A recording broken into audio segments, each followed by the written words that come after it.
Well, good morning, prime timers.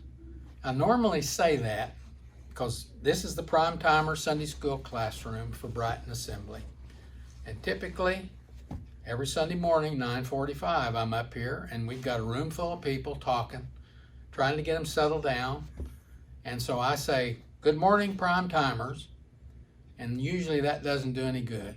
But we have a good time. And I want to say, this is, who would have thought that we would be doing something like this? We've got things in place here. We're in the Sunday school room. Priscilla's not here today. She normally does all the preliminary work. And just as importantly, you guys are not here. This room is normally full of prime time people. And we have a very interactive class. They make a lot of comments, and they do as much or more than I do to teach the lesson.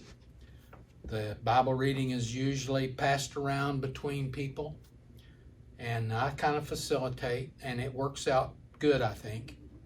You guys are not here today, so I'm going to be doing everything today, but I'm going to try to do my best, and we'll see how we get. I want to extend appreciation to Brighton for allowing me to present the Sunday school lesson to the prime timer class today. And so we're going to try, but I wanted to say a few things. I don't know who will be tuning in. Don't know if they're looking at this for the first time. So I'll say a few things that you prime timers already know, but we'll see how it works. Brent's message Sunday was a wonderful message from Romans. And he talked about God's love for us while we were yet sinners. He died for us. And he went on to say that he came so that this might be able to take place. And it took place exactly like he said it would, and at exactly the right time. I have every reason to believe that his second coming will be at exactly the right time. And you know, with this coronavirus, it has a lot of people asking questions about, well, what's going on? How do we know it? Is this the end time? And you know, let me say this to those that may not know. We use the Assembly of God teaching literature, and we just happen to be this particular quarter in the prophecies of Daniel. And we've been in this about 4 weeks, and so this is a very timely lesson because it does talk about end time. A lot of people say, well, I can't do anything about it, so what does it matter? Well, I'm going to read to you Matthew 24. Jesus had so much to say about it. I'm going to start in verse 42. He said, watch therefore, for you do not know what hour your Lord is coming. But know this, that if the master of the house had known what hour the thief would come, he would have watched and not allowed his house to be broken into. Therefore, you also be ready, for the Son of Man is coming at an hour you do not expect. It's true, we don't know. In fact, his word says no one knows when that will be, but we need to be ready. And I think that we see right now with this coronavirus, it virtually has the world at a standstill. I don't know if God caused it, or I don't know, but I will say this. He will use it to his good, and it will turn out to be for good. And so we're gonna look at the end time today. This is a very important lesson. We are in a lesson today that is called a prophecy about 4 empires. It's in Daniel chapter 7. By this time, we've had 3 previous lessons. And this, if you're familiar with Daniel a little bit, you know there's stories of the 3 Hebrew children in the fiery furnace, and the king looks in, he said, well, I see a 4th man in the fire. And he said, it looks like the Son of God. And then just over a couple of chapters, we see Daniel in the lion's den. We're not studying those. This is prophecies as a result of dreams and visions. And so this is giving us a little perspective. And so today we're going to be talking in Daniel 7 about the 4 empires. And let me just say that this is a time Daniel was captured when the Babylonians came in and they captured Judah. They took captives in about 605 BC. Daniel and maybe 1,000 other people, I don't know how many, were taken captive to Babylon. And during that time, about 603, just 2 years, the king, Nebuchadnezzar, had a dream. And this dream, he just didn't know what to make of it. He wanted to know what was going to happen to his kingdom.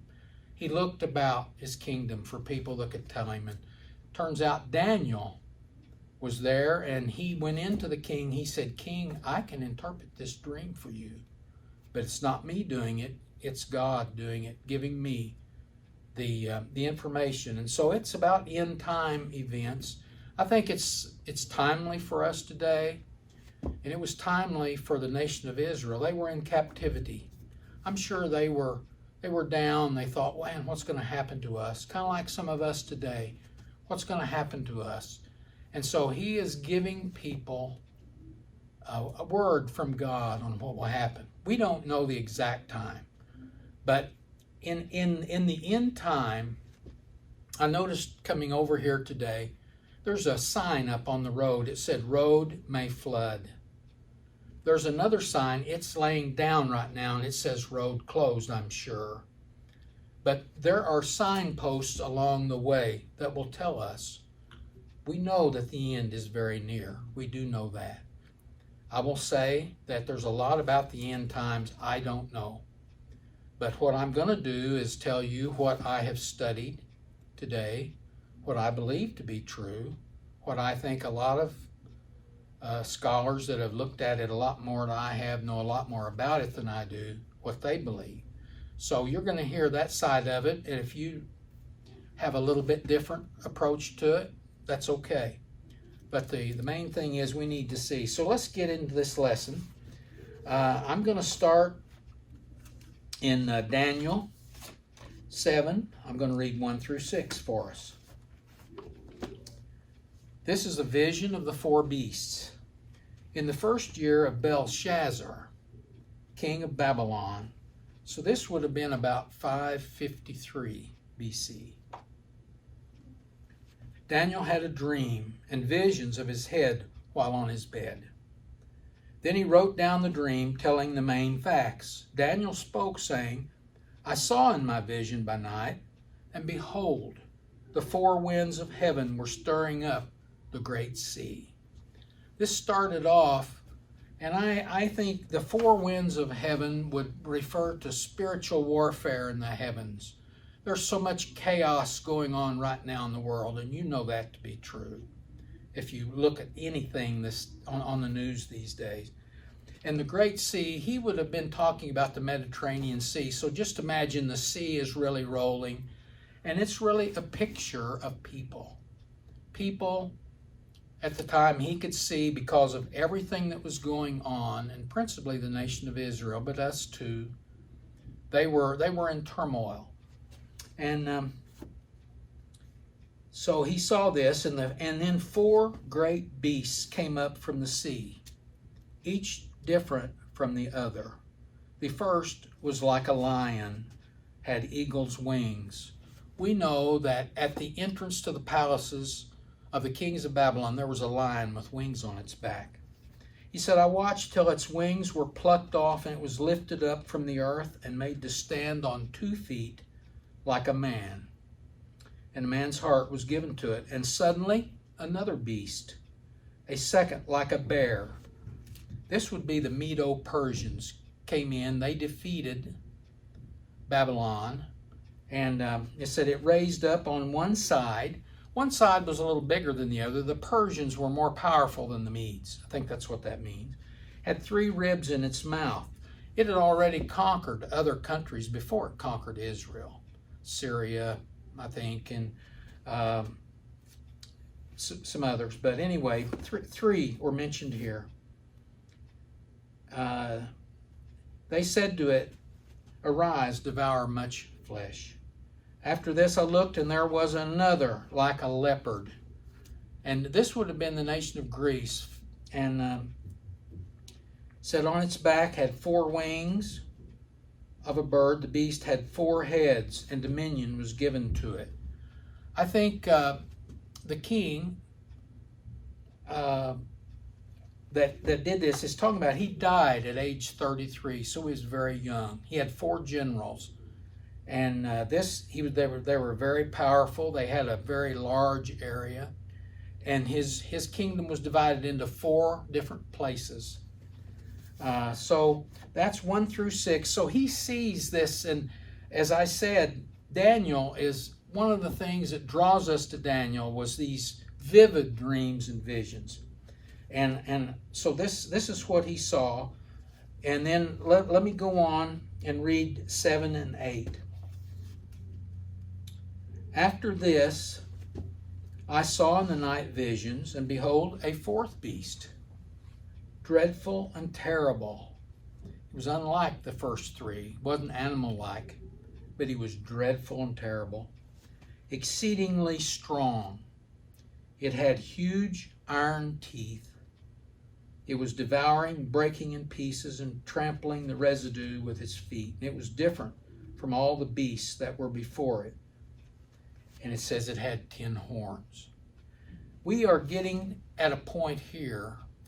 I need to say this because when Daniel was written, and he wrote this about 530 BC, but these events took place sometime before that. He didn't write them down immediately. And we see here that what he wrote about was prophecy. It had not occurred yet. It was 50 years till some of this took place. And get this was so exact and so perfect that people said this couldn't have been prophecy. This was written after the fact, and made to look like it was written before. But no, it was written. Daniel was a real person in real time. These events happened. They can be checked out with history. These things happen. But now the lesson is taking a turn here. It's going to start looking into the future. So it looks from maybe 605 BC up until the time after Christ comes back and sets up an earthly kingdom called the millennium time. And so this is going into a time yet in the future. Okay. So the 4th beast would have been the Roman Empire. I didn't mention that a while ago. I'm going to give you these times. Maybe they're important or not, but the Babylonian Empire was 612 to 539, I'm sorry. And then the Medes and the Persians, they came in 538 to 531. And then the Grecian Empire was 330 to 63 BC. The Roman Empire came in 63 BC to AD 476. Now I should say, if you've been here with us before, you know in Daniel chapter 2, we did study about the great statue where the king had the dream. And there were 4 kingdoms he told. And that was really what was going to take place. And then we see here now in chapter 7, he's kind of honing it down. He's elaborating a little bit more on the 10 toes that we're gonna read about here. So let me go on and read the next reading, and we're gonna skip over some verses, and we're gonna rearrange these scriptures just a little bit because we'll pick them up again in the next part that we're going to study. But the vision is going to be interpreted. So I've told you kind of what some of it is, but let's see what the angel tells him in Daniel 7:15. I, Daniel, was grieved in my spirit within my body, and the visions of my head troubled me. I came near to one of those who stood by me, an angel, and asked him the truth of all this. So he told me and made known to me the interpretation of these things. These great beasts, which are 4 kings, which arise out of the earth. But the saints of the Most High shall receive the kingdom and possess it, the kingdom forever and ever. Then I wished to know the truth about the fourth beast, which was different from all the others, exceedingly dreadful, with its teeth of iron and its nails of bronze, which devoured and broke in pieces and trampled the residue with its feet, and the 10 horns that were on his head, and the other horn which came up.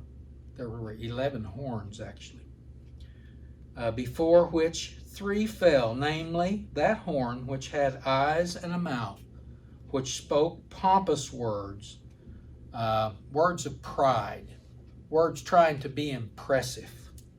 He was greater than his fellows. He started off small, but he soon became very, very powerful, very militaristic.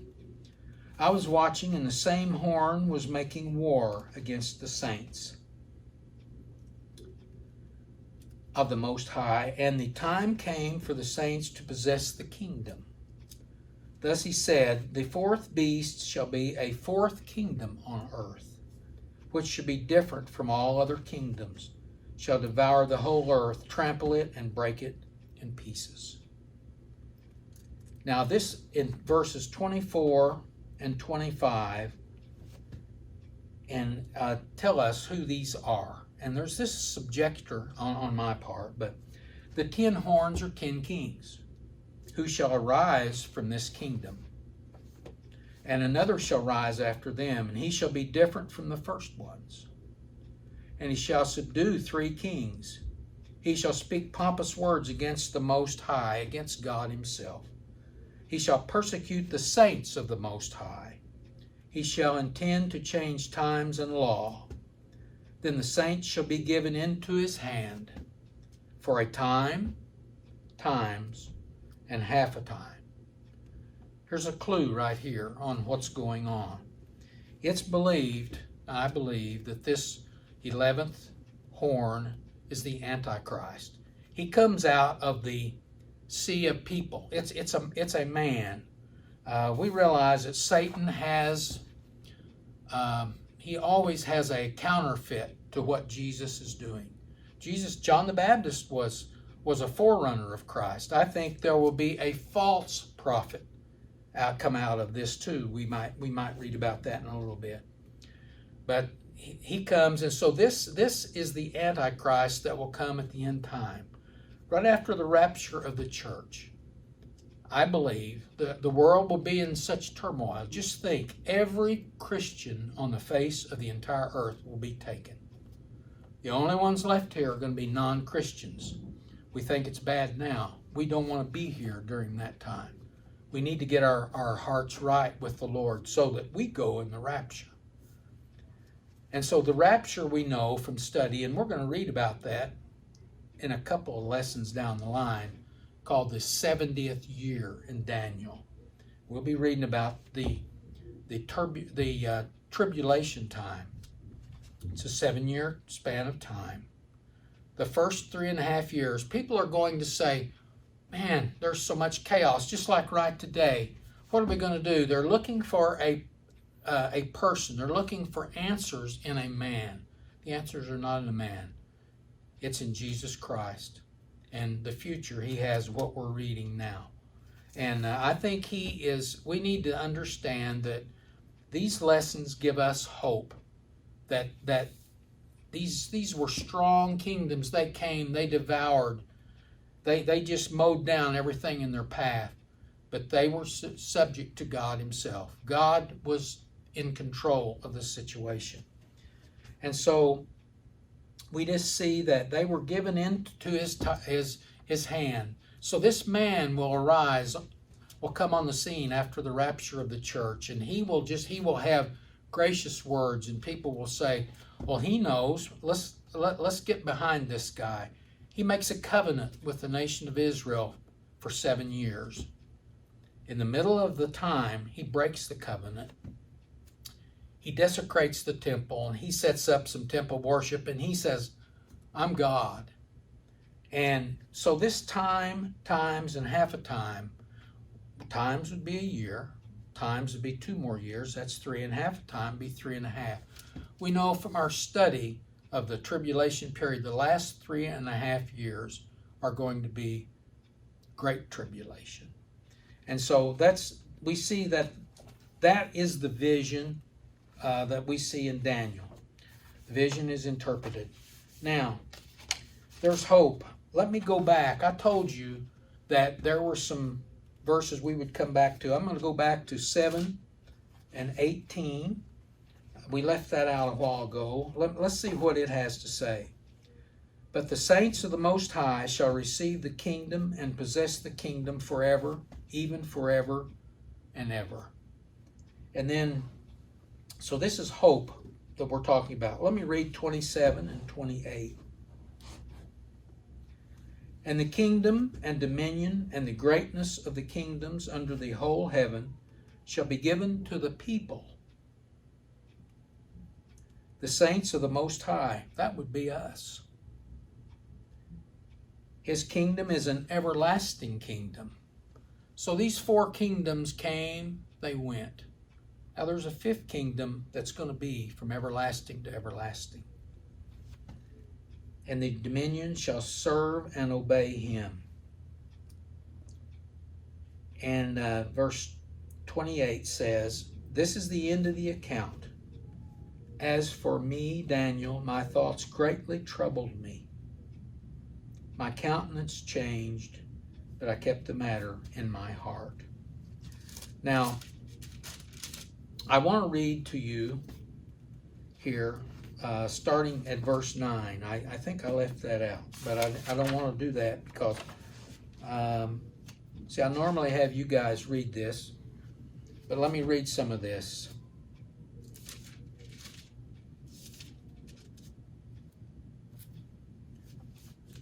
This is a vision of the Ancient of Days. That would be God, the judge, coming to judge all of this that's been going on.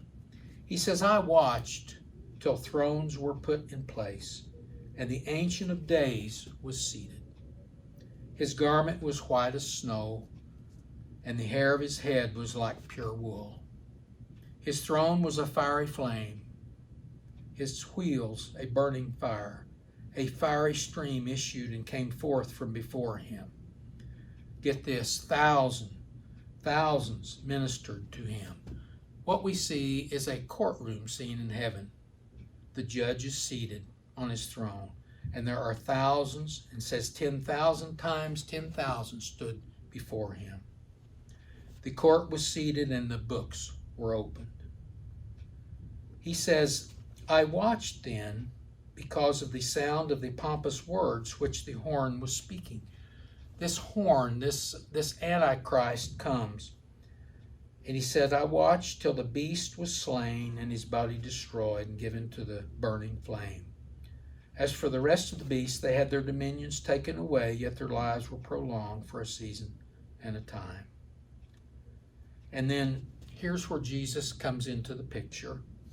He says, I was watching in the night visions, and behold, one like the Son of Man, coming with the clouds of heaven. He came to the Ancient of Days, and they brought him near before him. Then to him was given a dominion and glory and a kingdom, that all peoples, nations, and languages should serve him. His dominion is an everlasting dominion, which shall not pass away, and his kingdom the one which shall not be destroyed. So that is the good news.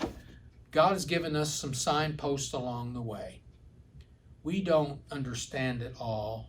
We've studied it. We see those that said road may flood, just like if we get a lot of rain. We're getting rain right now. And so, but we see that. We interpret that to mean, there's a problem up ahead. We see what's going on in the world today. We know we're getting close to the end time.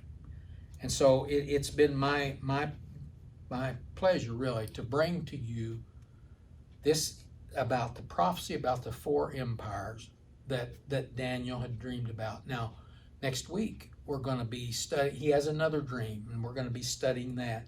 Then we'll get into the 70 weeks, so we've got a couple of very, very good lessons coming up. And We don't know if we'll be back in here. We don't know if we'll get to do this again or not, but I certainly enjoyed doing this today. I hope you guys can use this time to your advantage to study the Word. It's all in God's Word, and try to understand what's going on. Tune in to the Brighton page. Look on Facebook. See what's going on. Pastor Brandon has prepared lots of things for us during this time. It's not as good as being together, but we're making the best of it, and we're praying for you. If you need anything at all, Prime Timers, give me a call. I'll try to do what I can. God bless.